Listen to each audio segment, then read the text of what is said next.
grab a cold drink. We have some fresh oxygen in here meanwhile. Photographers ready for, for our last session. It's been a long way, people taking their seats, thank you very much. We are about to start the road to Sharm el-Sheikh, and we have a firm finish at the end, so we'll be done at 5:30, also because our host today needs to leave on time. When we were planning the ARC, we were speaking with our friends from United Nations Framework Convention on Climate Change, so UNFCCC or UN Climate Change, Ariesta and Andrea, and they had the idea that the UNFCCC is actually perfectly capable of opening the festival with the first panel on national innovation systems and then giving the perfect outlook on the road to Sharm el-Sheikh. As you know, in November, there will be COP27 in Sharm el-Sheikh in Egypt, a lot of preparation going on. One of the other co-hosts, for example, Petra Schwager running the UNIDO Energy, or part of the UNIDO Energy Division, was in Egypt these days, preparing the conference. And I know our friends from UNFCCC are extremely busy already, and will be after the latest in September, preparing all that's about to come. So it is my pleasure. We are so happy to be co-hosting this with UNFCCC, UNIDO, and InnoEnergy. And in this case, it's my pleasure to introduce the manager mitigation of UNFCCC, who's here tonight supporting the Global Innovation Hub of UNFCCC, which had a very big, lasted a very big impression at the last COP already. And I'd like to ask him on stage. He's the host officially, Massamba Thioye. Please give him a warm applause.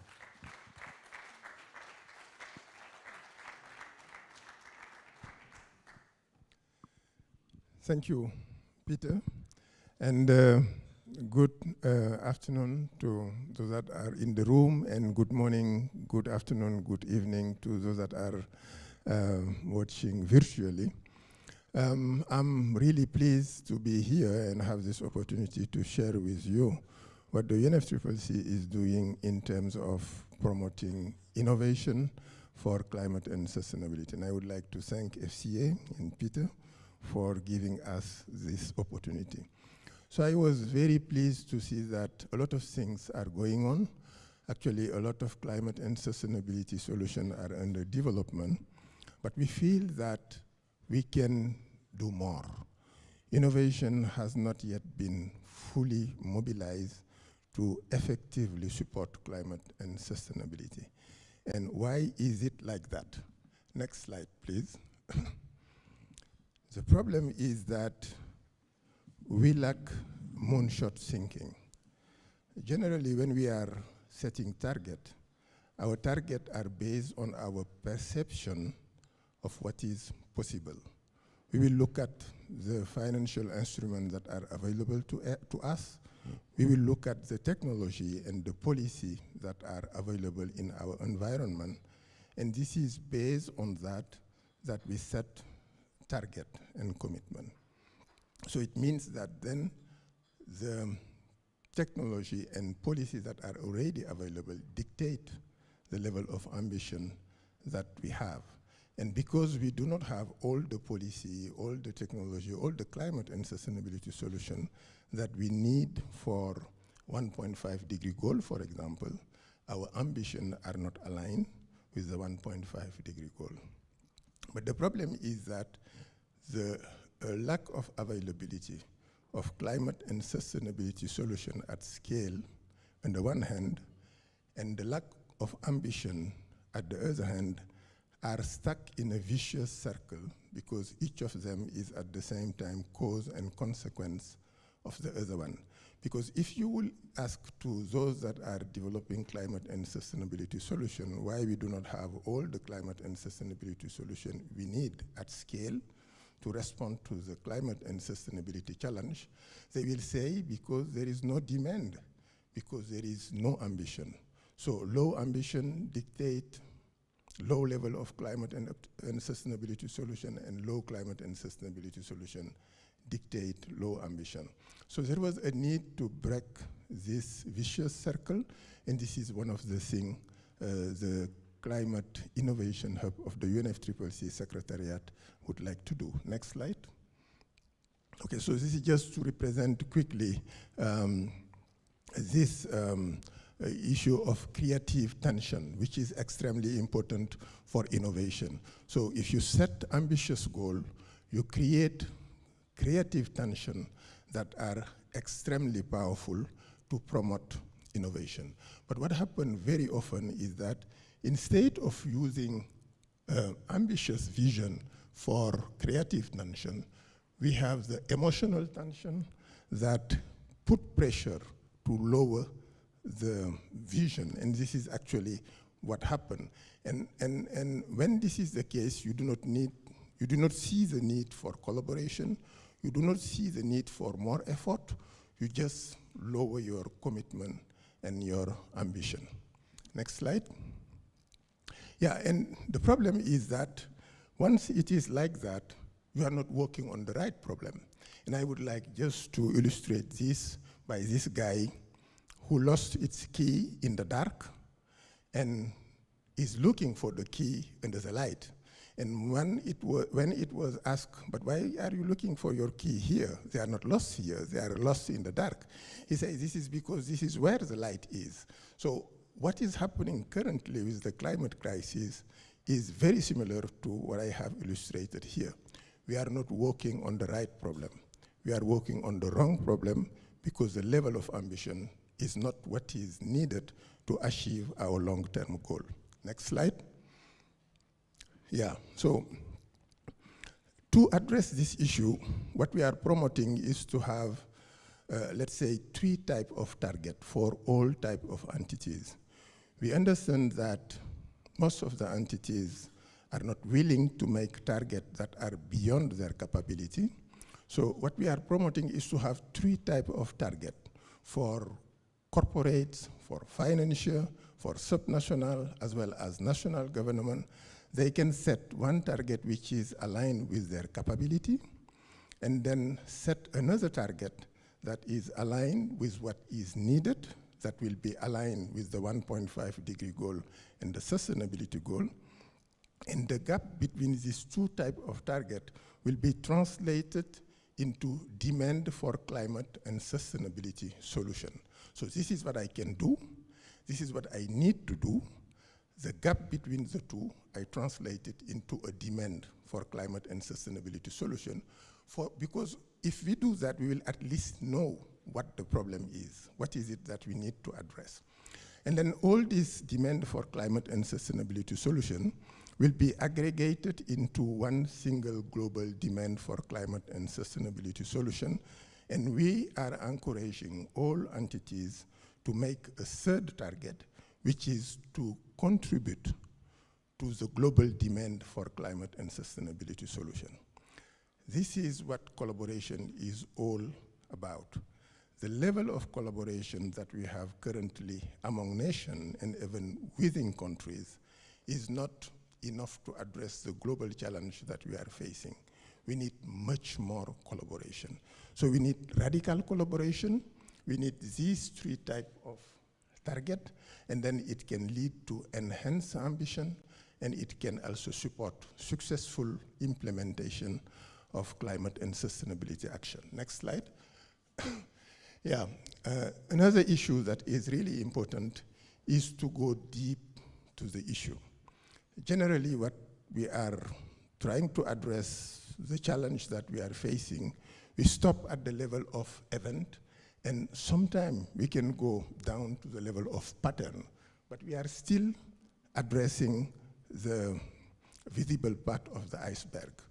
The part that is under the water, and which is the most important part, is not really addressed. So the systemic structure as well as the mental models. I talk about the lack of moonshot thinking, but we have also a lot of problem related to this mental model, the lack of system thinking, and so and so. Next slide.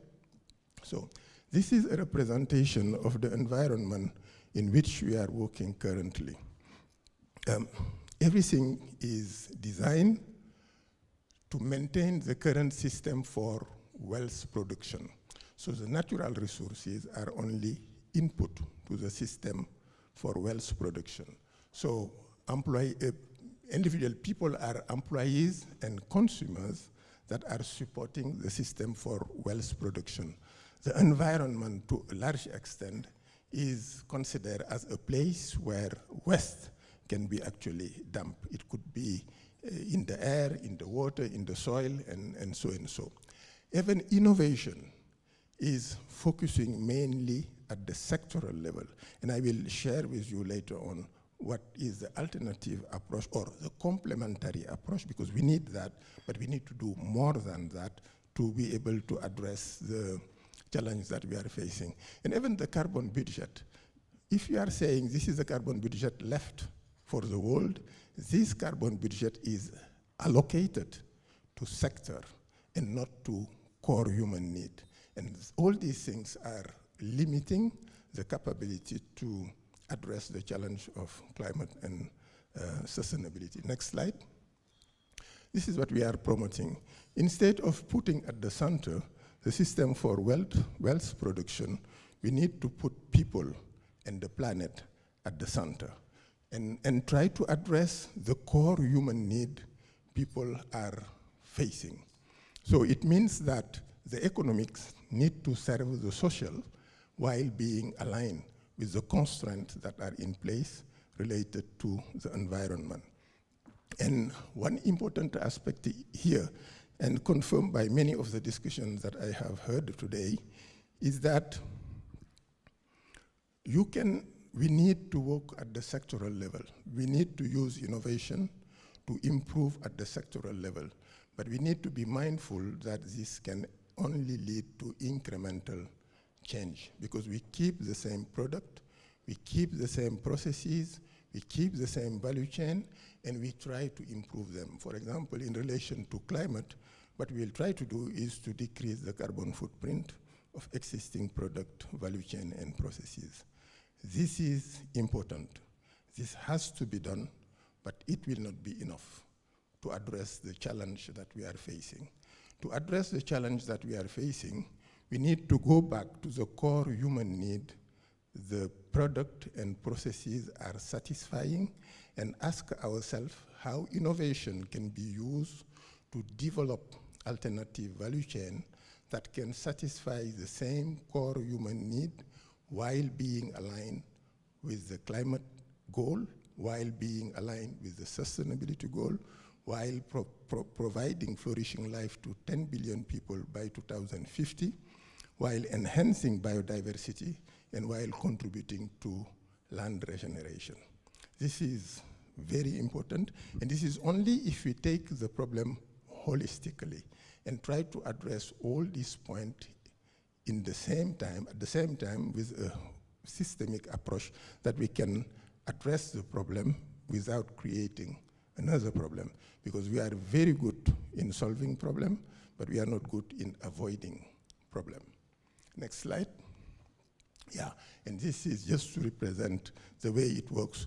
You have biodiversity, you have land regeneration, you have climate. You have to address the 16 SDG together. Otherwise, it will not work, because you will see only one part of the problem, and if you focus on addressing this part of the problem, it will not work. I heard a lot talking about value chain, particularly the hydrogen value chain. This is how it works. If you focus on one part of the value chain and you do not see the bigger picture, you will not be able to address the problem. And again, sustainability cannot be addressed within one country separately. It has to be addressed globally. We cannot work on this at the national level only, because it will never work. We are completely interlinked, and I think the COVID crisis have shown that this type of global challenge has to be addressed at the global level. Next slide. Yeah, this is just to illustrate where we are currently and where we need to move in the future. So currently the focus is only at the sectoral level, and we are problem focused. So all the entities are behaving as problem solver. I want to reduce my own emission. I commit to be net zero, but nobody is committing to provide solution that others can use to reduce their emission. And we will only succeed in addressing this big challenge if all the entities are also solution provider. It could be big tech company, it could be subnational government or national government. Yes, we need to work on our own problem, but we need to also develop solutions that others are able to use to reduce their emission. Next slide. Just to illustrate what I'm saying here in concrete example, if you take a city that is trying to reduce its emission, it will focus at the sectoral level. We talk about building, transport, and so and so. And when it comes to transport, the immediate reaction that will be to replace combustion car with electric vehicle. So we heard a lot about storage and electric vehicle. This is important. This needs to be done, but again, it will not be enough. We need to ask ourselves, why do we need car at the first place? Because moving from combustion car to electric vehicle is good, but having less car is even better. And if we ask the question, why do we need car? The response would be, we need car for mobility. Are there alternative ways of satisfying this need of mobility without using car?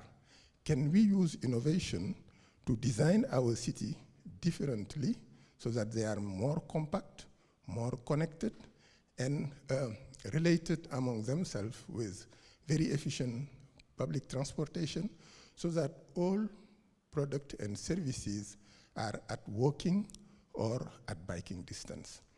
But we can even go one step further if we want innovation to be more transformative and ask ourselves, but why do we need mobility? So we will say we need mobility because we want to have access to products and services. We want to be able to go to office for work. We want to bring our children to school and so and so. We can here again see that the core need is access. Can we leverage technology, innovation, to address this core human need of access differently without needing mobility? It does not mean that I'm saying we should not be mobile. What I'm saying is it should not be a constraint. We should choose to be mobile to satisfy our needs or to satisfy our need differently. Another slide, next, is on the example of nutrition. We can have a sectoral approach, which is a more incremental approach, where we will focus on trying to reduce, for example, the carbon footprint related to animal farming. But another approach is to say we need to rethink how to satisfy the core human need of nutrition and health by developing alternative products like plant-based protein. Next slide. Yeah, another important element also is we need to think holistically when it comes to the leverage point. What are the leverage points on which we need to act to address a given demand for climate and sustainability solution? Technology alone, technology is extremely important, but innovative technology alone will not address the climate and sustainability challenge. It has to be combined with innovative policy instrument, innovative financial instrument, innovative business model, innovative cooperative approach, and social innovation if we want nobody to be left behind. And all these things need to be driven by demand. It's why this demand for climate and sustainability solution I have mentioned at the beginning of my intervention, which are arising from the gap between what is needed and what is perceived as possible. This demand is what should drive innovation using all these levels. Next slide. Yeah, and this will allow us to move from the vicious circle to a virtuous circle where with the three different commitments that countries and cities and corporate are making, and with some enabling instrument, we can move from what was a vicious circle to what will become here a virtuous circle, where we will have more NDC committing to provide climate and sustainability solution, more ambitious conditional NDCs, and more climate innovation, and finally, more ambitious unconditional NDCs. Next slide. Yeah, so this is the innovation hub, and this is what we are trying to, these issues that we are trying to address. It's mainly two things: a digital platform where this demand for climate and sustainability solution will be a store. And then we have on the Global Innovation Hub a search engine that will go out and look for a solution if the solution exists already. And where there is a solution are missing, we will broadcast a demand for climate solution so that those that are working as solution provider can work on the system. So we will organize a lot of challenge for startup and all solution provider to work on the problem. So on the digital tool, we will have AI engine that will be human supported, that will help us combine the right technology with the right policy and the right financial instrument. So we have also a physical hub in the form of pavilion at COP, and I will not go into the detail because my colleague later on will address that aspect. And finally, we'll have working groups around the different core human needs. The first working group that has been put in place is the one on nutrition and health, and the focus of this working group will be how can we satisfy this core human need by using innovation to develop alternative value chain that are aligned with the climate and sustainability goal. Next slide. Yeah, so this is a visualization of the virtual hub. And as you can see, it will have several functions. The starting point is a need-based backcasting scenario, because we want to, here again is a conceptual problem. We want to be always forward-looking. So this is where we would like to be in the future that determine what we are doing now. So we start from where we want to be in the future, and we use a backcasting normative scenario to identify what are the solutions that are required currently. And then database for demand for climate and sustainability solution, automated specification of demand. These are the different functionality, deep search engine, a curation system. When we will find solution, we will curate them and see whether these solutions are aligned with the objectives that we are trying to achieve. So broadcasting missing solution, organizing challenge, and once we have the solution ready, we will use digital twin to simulate what will be the impact of the solution on our different objectives. Next slide.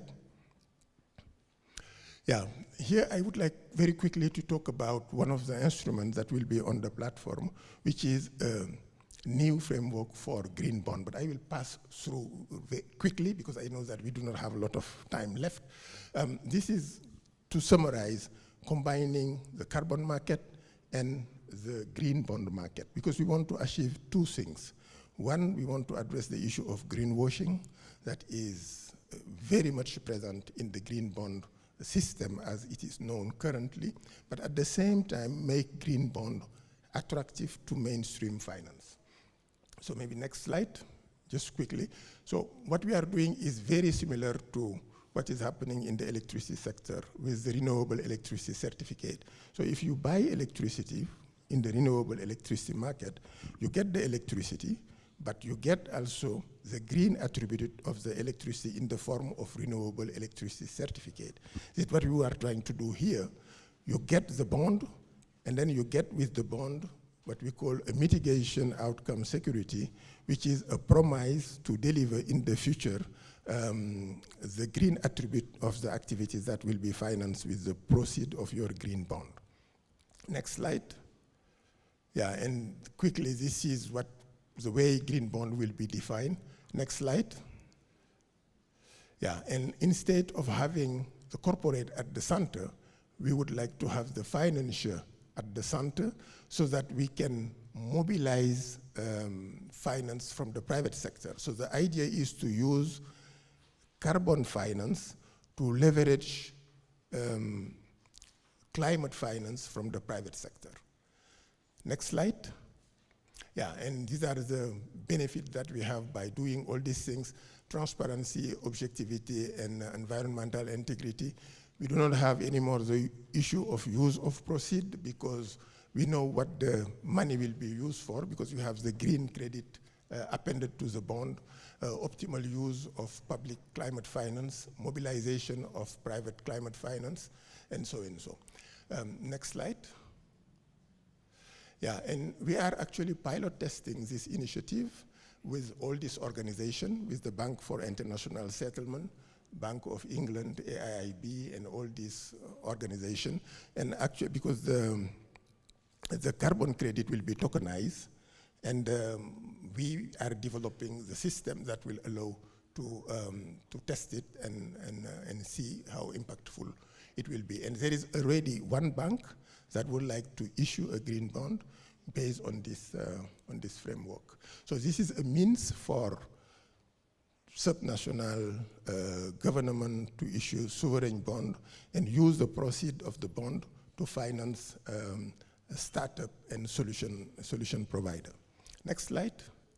Yeah, another important aspect here I would like to highlight is that to address climate, we are focusing on the problem, the emitter, the corporate. But it's very important also to look at the enabler that are around the corporate and that can make things change. One critical enabler is the financier, one critical enabler is the policymaker, the technology provider, and also the consumer, the individual citizen who can accept to pay a premium for a green product. So it is important to be able to recognize their contribution, all these enabling entity, and to be able to incentivize their action. To do so, you need to have a system that allow you to measure their climate contribution. If I'm a startup and I'm working on decreasing the cost of solar panel and increasing their efficiency, we do not have in the current GHG accounting system any system that allows to recognize the contribution of that startup and to incentivize the startup, because we are working at the end pipe on the user, at the user side, but we have nothing that is actually recognizing and incentivizing those entities that are working to develop the solution in the current carbon market. This will help address this. So there is one initiative at the European Union, the European Green Digital Coalition, that aim exactly at addressing this issue for the ICT sector. Because the ICT sector, they are enabler, they provide solutions that others can use in other sectors to reduce their emission, and they would like their contribution to be recognized and measured. Next slide. Yeah, the physical hub, I will jump over because my colleague will come. This is the photo of the physical hub at COP26. My colleague will come more in detail on this. Next. Yeah, and just to say that true compassion to this quote of Martin Luther King is more than flinging a coin to a beggar. It understands that an edifice which produces beggar needs restructuration. So we need to go deep. We should not focus on what is superficial. Next, I think that is our website, and that's the end of my presentation. Now, next step, we would like to have a 2-file chat with Peter and Miriam, but you know, who is, she is at the Urban Transition Mission, and they are also working a lot on how innovation can be leveraged to support climate action and sustainability action by cities. So I don't know whether Miriam is already online. We can try to bring him on. Yeah.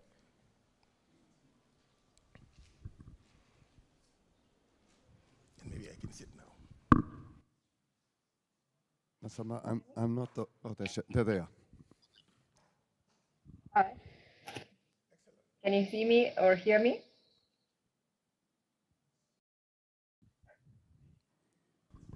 We can hear you well.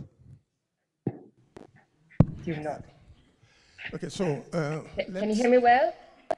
So Yes. good afternoon, Miriam, and thank you for joining us in this very interesting event. So I'm here with you and Peter, and I would like just to interact with you on what you have heard. So you have seen the presentation made on the Global Innovation Hub. How do you think the Global Innovation Hub can support the different initiatives on which you are working? Maybe starting with you, Peter. Thank you so much, Massamba. First of all, thank you for this extraordinary presentation. It differed a lot. Over the past days, we've looked at nitty-gritty details, often of technologies. Well, this is really a big view on where innovation can be taken and how holistically you're seeing this.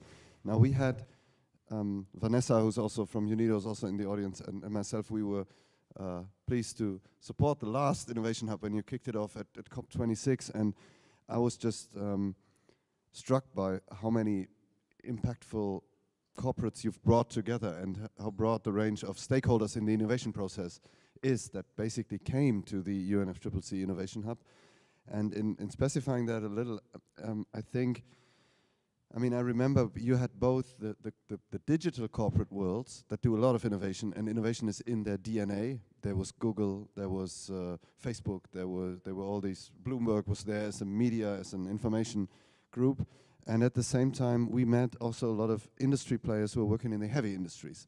So to wrap up, to try to wrap up your question in one answer, I think the UNFCCC is allowed to, or has the option to gather partners together that would otherwise not come together, and to take an approach that is so holistic and sometimes aloof and abstract that if you remember the discussion we had before with startups that are so much, or scale-ups that are so much caught in the bubble, of course, of trying to secure the next finding, of trying to take the next step, hire the next employee or whatever, that this high-level bird's-eye perspective approach is very helpful in making sure that in the discussion we have the priorities of our innovation systems right. As you said, let's not talk about, hey car, let's take another car, or how can we make the car less pollutant, but what is the need, how can we solve mobility needs best, looking maybe also 20, 30 years in the future. Thank you, Peter. Miriam, very pleased to have you here. So can you also share with us your view on how the work of the Global Innovation Hub can actually support the initiative you are involved in? Yes, sure. Thank you very much for the invitation. And I would much more like to be there with you because it seems really a lively and interesting conversation also on the ground. So I'm here bringing the voice of the cities. I work for the Global Covenant of Mayors for Climate and Energy, which is the largest global alliance for city climate action and brings together more than 11,000 cities around the world, representing over 1 billion people. And we try to support them through data-based decision-making, critical funding access, innovative solutions. And there is already thousands of cities that are really working and showing what ambitious climate action is, but we see definitely that there is a need to accelerate action, to work more collaborative and to bring more innovation on the ground. And so we are very pleased that we collaborate with the Global Innovation Hub on the Urban Transitions Mission, which is an initiative under the framework of Mission Innovation, bringing together 22 countries plus European Commission, really on multi-level collaboration, multi-partnership, multi-sectoral approach, and really trying to accelerate. We do welcome also this really integrated approach and the human-centered and the needs value on the mission. So we are integrating different existing initiatives and programs that are already tackling net zero resilience and just transition, and we try to we would like to do a sort of master city road mapping that can be adaptable and take into consideration different contexts in the world, and build the capacity for the transitions in cities and with local stakeholders. So that this kind of festival where you really talk to the level of the startup, which are the ones that actually apply the innovation in cities, and that's really nice. And also we support under R&I, so research and innovation for priorities, trying to really implement it on with support of national government and national budget, so somehow. So I think the involvement of the of the hub in the Global Innovation Alliance, which is this group that supports a net zero transition in cities, is really welcome, and will bring even it is already the value of human patient. And I personally appreciate really a lot the idea of valuing the needs on top of the solutions, because I think that can really raise ambition also on cities, and on the typical politician approach that may be shy to share, where the challenge is. And instead, it's really nice to be part of the solution also with a challenge that it becomes a demand for solutions. So I really think it's wonderful to have this approach, and to start from the needs and the needs assessment. That's nice. Thank you. Thank you, Miriam. Maybe another question to you, Peter, before we check whether there are questions from the room. So we are talking a lot about the twin green digital transition. It seems that digital technology is really powerful to support the green transition.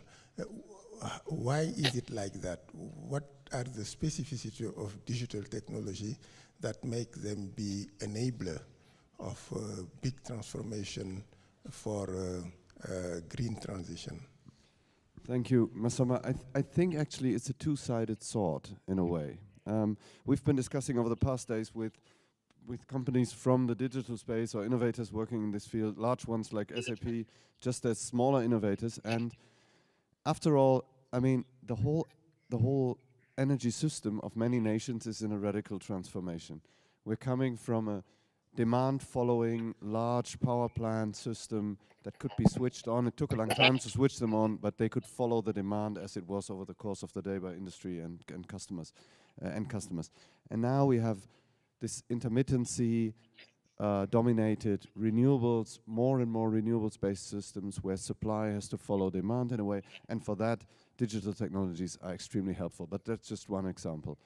A second is we've been speaking about hydrogen pretty extensively, and there we spoke about the different colors. So green hydrogen, for example, needs some kind of verification that in a mixed system, of course, which will contain gray and green and possibly other kinds of hydrogen, the authenticity or the origin needs to be verified.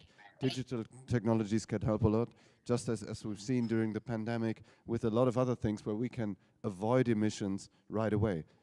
On the other hand, just digitizing everything is not holistic enough, quoting your words. And we also have to, of course, see, and we had an example also of how the waste heat of data centers can be used, because the digital space comes with a big carbon footprint. I've recently seen figures, it's around the carbon emissions of aviation, roughly, if we take all the digital tools together. I don't have the exact figures here. But it is the enabler, in my view, to transform the energy system. But we always need to look at, similar in the style of car and mobility, what do we want to achieve and how much, what downside does the digitization bring? Maybe we can check whether there are questions coming from the room. Maybe somebody from the FCA team can grab a mic and hand it around if there's questions. If there is no question from the room. Maybe we can now move to the next part, the last part. I have my colleague who will make a presentation from Bonn. But before that, I think there is a small video on the Global Innovation Hub that we would like to share with the audience. Okay, thank you. Thank you. Thank you so much, Massamba. So I'm coordinating them remotely with my colleagues on site to display the slides and then the video. I see that you can see the first slide. So in this section, I will provide you with an appetizer to COP27 that includes the video, summarizing a little bit of what was presented by Massamba in the first part of this session. And then we will discuss a little bit of our plans around the Global Innovation Hub roadmap to COP27. So if we can move to the next slide, then we will be able to watch the 2 minutes video.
And private sector leadership.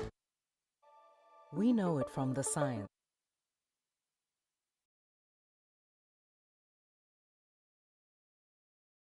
We get the full And sound. from the evidence of our own eyes. The world is running out of time on climate change. So why are solutions so elusive? Maybe we ask the wrong questions. For example, instead of asking how to reduce emissions from cars, why don't we ask where people need to go and what they need to get, and then find low-carbon solutions? Instead of just asking how to make offices energy efficient, why don't we ask what kind of space modern work requires? We should focus on what's needed, not what's currently possible. We need innovative mindsets, and we need everyone, policymakers, tech leaders, finance experts, builders, thinkers, doers, everyone around the table.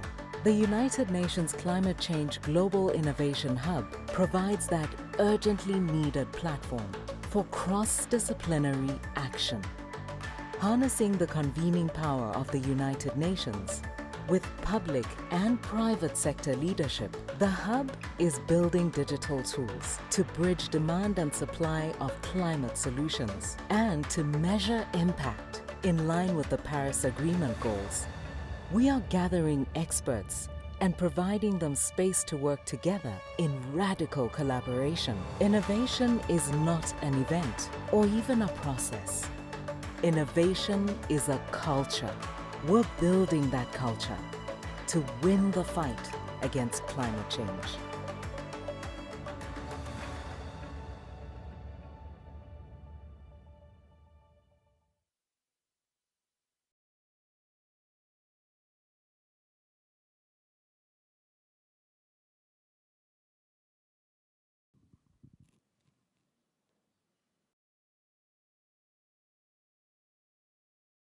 Carlos, can you hear us? Thank you. Yes, very, very well. So we can move to the next slide.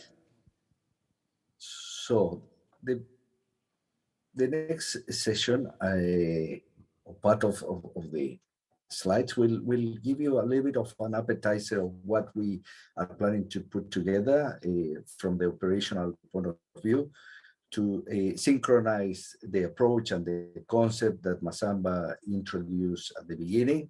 So as you can see, we have two major components as part of our plan to COP27. The first is the digital or virtual hub that will include a prototype that will be launched and made available at COP. The idea is to have this platform as platform of platforms that will enable a radical collaboration, and it will be based on need base, and from there we will deep search and match solutions that are available out there, and in those cases where there isn't clear solutions available, then we will have an open space so that the enablers can work on it. In addition to the virtual hub, we will have the physical hub that is similar to the one that was presented before by Massamba, follow the dialogues at COP26. We are planning to have a pavilion as well, stimulating some dialogues and discussions along the things and the needs that we hear along these 2 days. And this will also be much around the dimensions on the need-based approach of cities, subnational governments and governments, and how enablers can then help them based on this demand to work on existing solutions, but also to create new innovation spaces so that the enablers can work and supply their climate contribution accordingly. Next slide, please. So this package of infrastructure, actually, it's also covering a number of activities that will be grouped into 11 categories of deliverables. So to simplify, I think it's one slide before. Yeah. To simplify, we group them into 5 different categories to give you a flavor of the activities that we are undertaking. So in addition to the digital collaboration platform that will be launched as a prototype at COP27, there will be digital questionnaires that will help to systematically collect the demands initially from cities on 5 different core human needs, as explained by Massamba before. But to support this work, we have a governance structure that is being put in place, of course, with the steering and advisory committees, but also very important to flag the launching of the high-level working group on nutrition and health that will be starting their activities soon. And by COP, we will have the 3rd round of interactions, and they will provide the expert guidance on what will be feeding into the digital platform, and their work will be also broadcasted at COP27. We have a number of collaboration and engagement milestones that includes, of course, the expansion of our core partners, the resource mobilization and partnership. So these efforts cannot be a success without a strategic partnership. So we are working with them and also position the activities, as you can see, on a number of key milestones, like, for example, participating in visual events like the recent negotiation process, where we have a couple of roundtables and also side events, and we are engaged on the Climate Week. And this platform this week at the art festival is an example of some of these milestones. We are also working with governments and core partners on advancing the work on the ambition and implementation for NDCs and long-term strategies and their linkages with Article 6.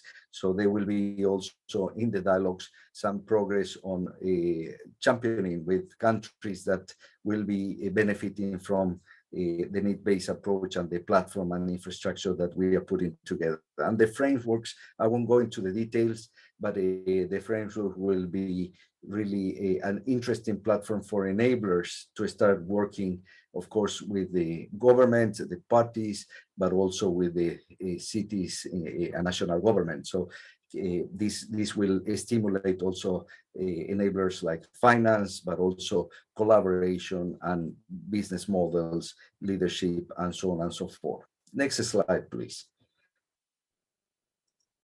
So this is an appetizer to invite you to look into these developments. The details are located into our dynamic website, so you have the link there, and you can see also some of the report from the recent events, where actually the messages, for example, from countries on the roundtables, but also on other areas connecting to these activities and milestones that I mentioned, and our engagement with GCOM and other core partners like MI Rise or Climate Kick. They are always placed and posted to your disposal in our website.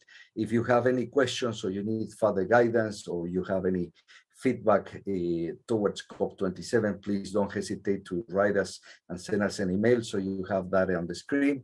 And next slide, please. And one of the key tools that we use for planning purposes and to outreach as well the activities and engagement is the use of Trello that is connected to our website. So this is extremely dynamic, so please don't hesitate to visit us and to see the latest updates on the plans towards COP27. So with that short presentation, our team and our activities at UNFCCC towards COP27 remains at your disposal. Thank you very much. Over to you, Massamba. Thank you. Maybe just to close this session, to say that we want the Global Innovation Hub to be a movement, and you are all invited to join that movement. It requires collaboration to implement successfully what we would like to do, and you are all invited to join this collaboration and to contribute. Thank you, and back to you. Thank you. Thank you so much, Massamba. Please give a round of applause to these great panelists here. Thank you. Thank you. Thank you to Bonn and wherever you're located right now. I know how much you all have to do. I really do. And it's a pleasure you take the trouble and come over and host such a session, structure it. Carlos joined in, even though he would have loved to be here, but it's not possible for certain reasons. And yeah, this brings the whole festival to an end, and which seems kind of surreal. And it was really good kicking it off with UNFCCC and closing it down, if you like, with the road to Sharm el-Sheikh. So I would like to thank you and wish the UNFCCC team and the UNIDO team, of course, especially also our colleagues in ITPO Germany and Nigeria who are here, and the InnoEnergy team, all the best for the hard road ahead in pushing the clean tech innovation. And I would like to thank all others who've come and the panelists who've come, that you took the journey to Remscheid, which has not been on the clean tech map, except for last year when we did the UNIDO Global Call and attributed some prizes to global innovators. And yeah, with this, I would thank you all. If you want to see if there is a ARC 23, you should get our newsletter and see how we decide, because first of all, we take some rest and rebuild everything. I would like to ask our team on stage, but I can't really because they're in the other locations, building things back, handing mics back to people where we've borrowed it. And so thank you all. Thank you, Massamba, again. Thank you to Bonn. And have a safe journey home. And it was a pleasure having all of you here, and hope to see you all again soon. Thank you.